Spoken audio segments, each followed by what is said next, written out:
Well, the indictments are stacking up, David Katz. Hello. How are you, Good sir? to see you. Yeah.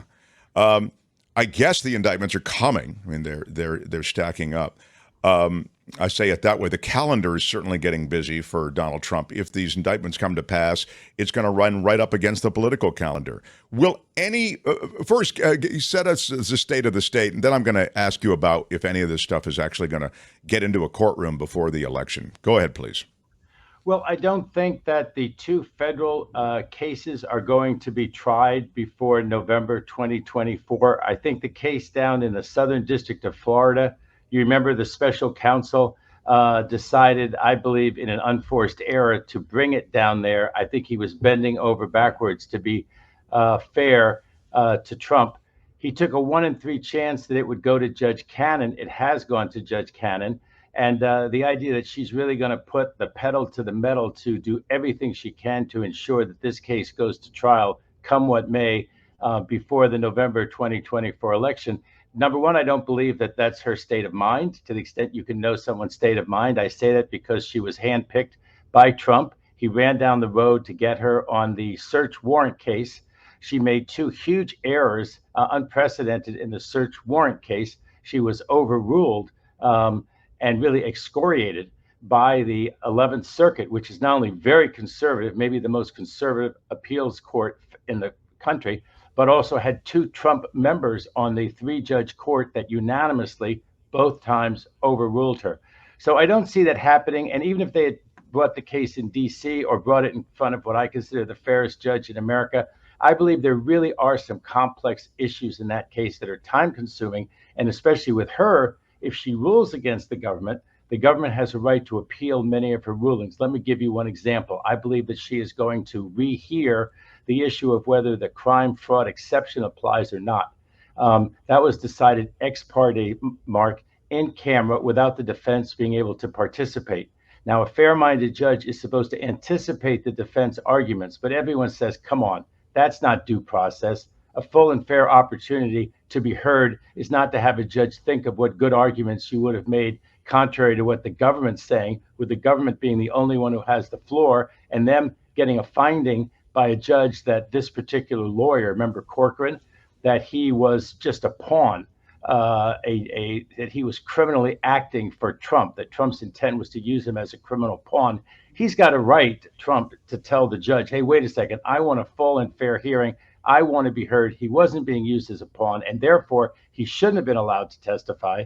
None of his records should have been admitted in this case, and every fruit of that is tainted. All of that is what we call the fruit of the poisonous tree. So everything that flowed from his testimony and having his attorney-client records, since there was no crime fraud exception, now if she so holds, that will be breathtaking because it'll change the case a lot. Remember, one of the reasons that they know that he was monkeying around with those records and that his valet was moving them and that allegedly lied to the authorities and obstructed justice, the valet did, along with Trump, is because the lawyer says, I was given 300 boxes and told this is everything what's in this room. And in fact, another 200 or so boxes had been moved out of the room. The lawyer was never told that. And then the lawyer explains all the things that happened with him and Trump. If you exclude all of that and all the files from that, that would have a real difference in the quantum of evidence. The government would have to appeal that. And guess what? That's time consuming.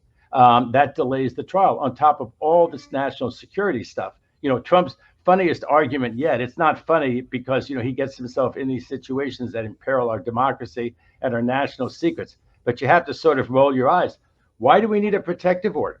Why are we saying any of this stuff is national security? I declassified it all. But of course, his lawyers won't say that in court because they're worried about getting sanctioned because there's no evidence that Trump declassified it all. But this is the level of problems that they've already started to have with the classified records part of the case, which is why I said the other day when I was on your show last week that I thought there's a real possibility that they'll try the valet Nauta ahead Right. and sever his case and try him because he has far fewer issues and counts against him. Now, I didn't answer your question, Mark. I'm sorry. What had you asked me? Well, I'm going to come back to my question. We'll re-ask it, but I just wanted to, because you made me think of this in your comments just a moment ago.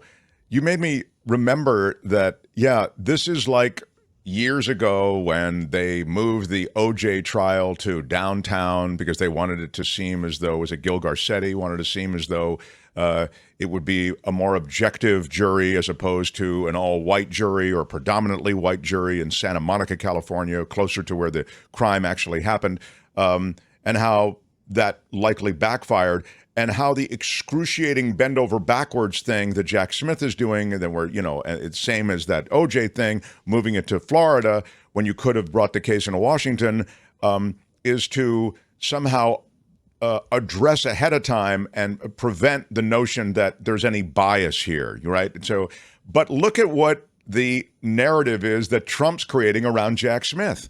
I mean, he's going to call you names. He's going to call you a thug. He's going to call you corrupt, no matter what. This idea somehow that you can mollify the Trumpies and these, that they're not going to come after you, with torches if you somehow play more. We'll play it in your arena. No, it doesn't matter where you play it. If you're playing it at all, they're going to come after you and call you a liar and a cheat. So it just strikes me that it's more weak sauce out of the politics of it all. I hate to see it, David. I hate to see politics invade what should be a clear and cut system of justice. Well, it's a very funny thing with Jack Smith, and being around the system on both sides and seeing what really goes on, I can say this is really anomalous. It's really strange. I mean, the prosecutors want to win fairly, but they want to win.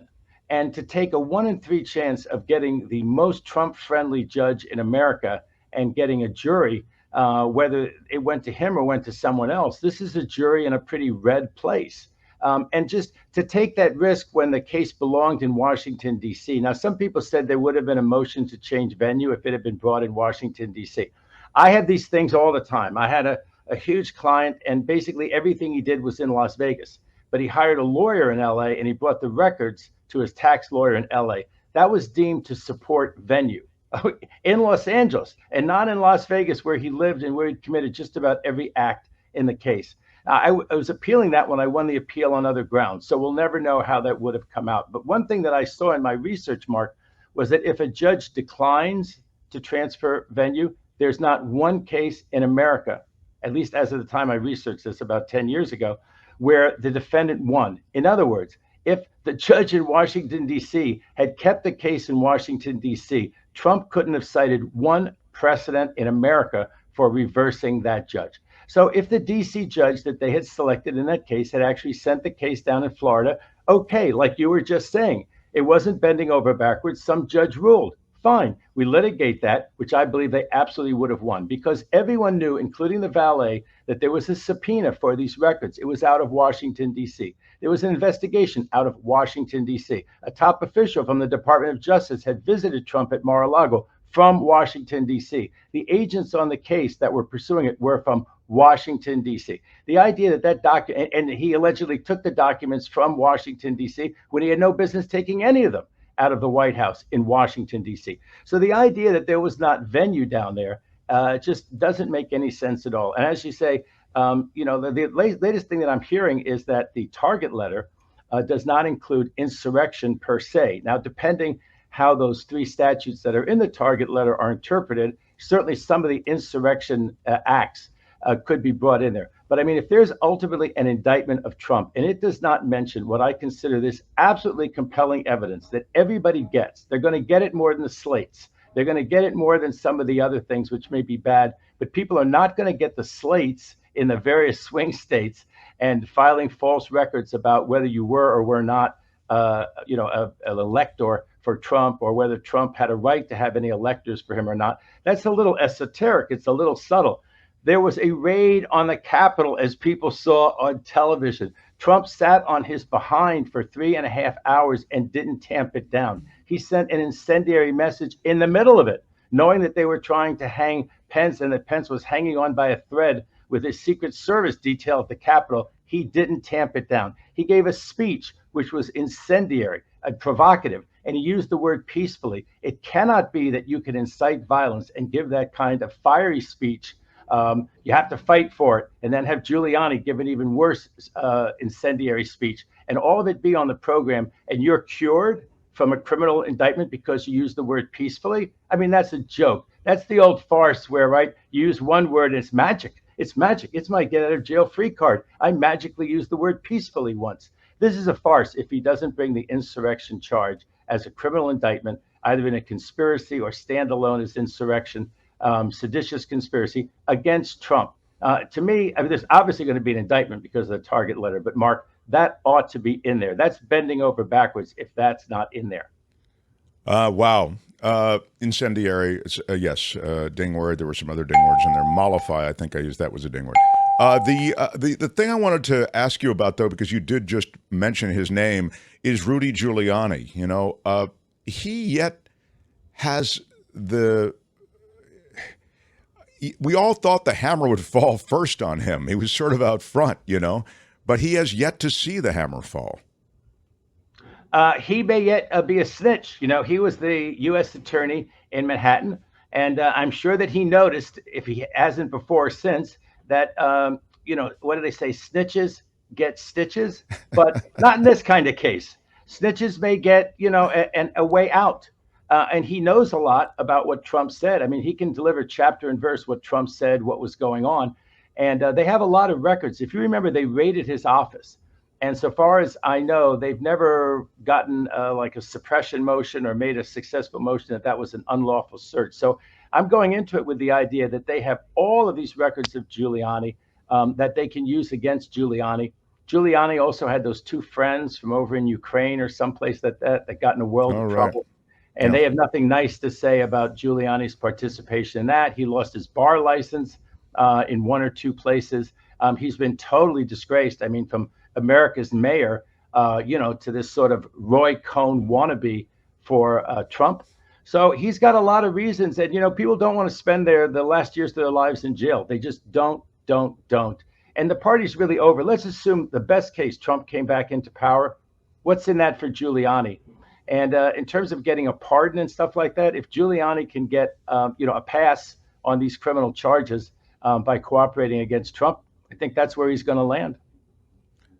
The J6 charges that are included in this target letter, tell us how a target letter for indictment works. Do they include the charges, or do they just say you're the target of an indictment? Well, we know from reporting that this letter does state 3 different charges. We don't know the details, at least so far, but we know one of them is obstruction of justice, tampering with a witness. Remember that Chrissy Hutchinson? It looked pretty clear from the J6 testimony in the House that she was the top aide to Mark Meadows, who was the chief of staff. And she's got a world of valuable information. And, you know, her lawyer was paid by the Trump forces. Then she was, at least according to her, she was basically told to massage her testimony in certain ways. If they can tie that into Trump, then Trump would be the target of the Chrissy Hutchinson tampering with her or obstructing justice in the investigation in Congress by, you know, basically conspiring to have her testify falsely instead of testify truthfully. That's a very common federal charge. There may be other obstructions of justice, too, other people that they tampered with. Remember, they gave admonitions. I remember Lynn Cheney, giving these admonitions after one of the hearings that, you know, we have information that witnesses are being tampered with. That better come to an end right away. So that they may have evidence of that against Trump. Then they have this, you know, just the general, you know, conspiracies that they have. And then they have this deprivation of rights, Mark. And people are saying the deprivation of Mark's rights.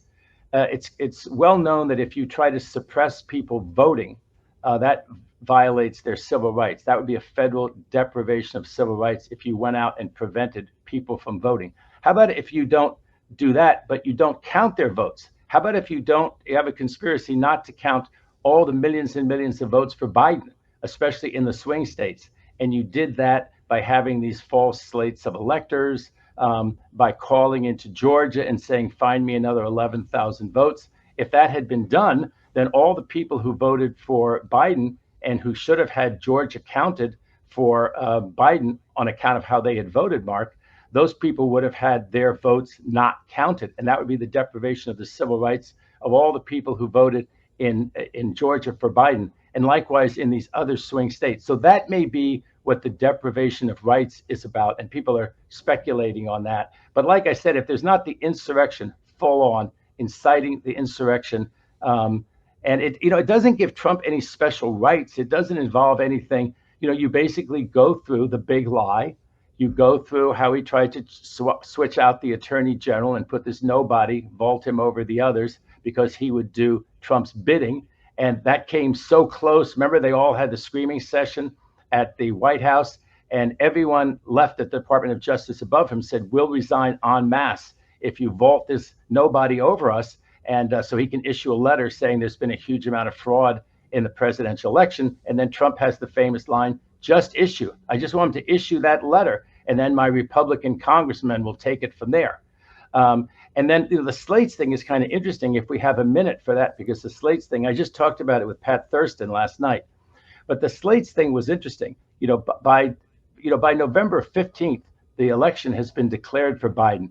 Biden's the winner. What should have happened then was that there was a graceful transition, and Trump started to make plans to leave and let the new administration hit the ground running on January 20th. As people will recall, if they weren't thinking about the pandemic, which is what most of us were thinking about then, as people will recall, that did not happen. What actually happened is that Trump had the big lie. He went tooth and nail. He went to any lengths that he could to try to somehow, although he was the loser, somehow come out the winner. One of those was he tried to persuade all these governors and voting authorities to call the vote for him. And to their credit, even Republican governors in swing states were not going to go that far to say that, Trump lost our state by 20,000 votes, but I'm just going to say 25,000 votes were not cast properly. There was misconduct. I have no evidence of it, but I'm going to declare it. I'm a Republican. I'm going to help a Republican. Therefore, Trump won Georgia. Trump won Pennsylvania. Trump won Michigan or Wisconsin. None of those governors, even if they were Republicans, were willing to do that. So then the follow-up plan was to go to the state legislatures and say to them, hey, you guys are Republicans. I know you gave the authority to the governor and to the election boards. Take it back. And you, the state legislatures, declare Trump the winner. No state legislature would do that. So December 14th came the day that the electors had to be for Biden or for Trump, and they were all for Biden enough to win the election for Biden. So that's when they concocted this plan with no authority from any state legislature, no authority from any governor, for these real Trump stalwarts in these swing states to go sign declarations that said, I am the dual. It's like, what's my line? I am the real elector. And then the idea was to confuse the issue so much that there would be these sworn declarations, I am the elector, that the vice president would say, oh my God, on January 6th at the session, it's all so confusing. Who can figure it out? You have this slate that says they're the real electors, this other slate that says they're the electors. You know what? There was so much fraud in this election. I have this letter from this new attorney general that we put in there. I've got the Republican congressman all screaming fraud, fraud, fraud. I've got this Senator Johnson running over to the vice president, trying to give him these crazy lists of false electors from Wisconsin and Michigan. You know what? I'm just going to declare these false electors to be the real electors. I'm going to count their votes. And January 6th, I, the vice president, declare Trump the winner. That was really what the dream plan was. And there's a bunch of conspirators behind that. They think that it was this fellow Kenneth Cheesebro from the Midwest. It was Professor John Eastman, who was suggested as a target by the January 6th committee as a criminal target, and some others who did basically a format, a pattern. There were 7 states, and they all got the same declarations that these false electors should file. And in Michigan, there's a Democratic attorney general who's taken this very seriously, and she's turned around and indicted 16 of these false electors for felony charges. And one of their lawyers said, why is my old client being indicted? Why isn't Trump being indicted? Good question. Maybe the client would like to give us some information why Trump really is the one who ought to be indicted. I think they're going to try to flip some of those 16 and work up the channel. And well, those are state charges, though, right? Those are not. But you're saying they could become federal?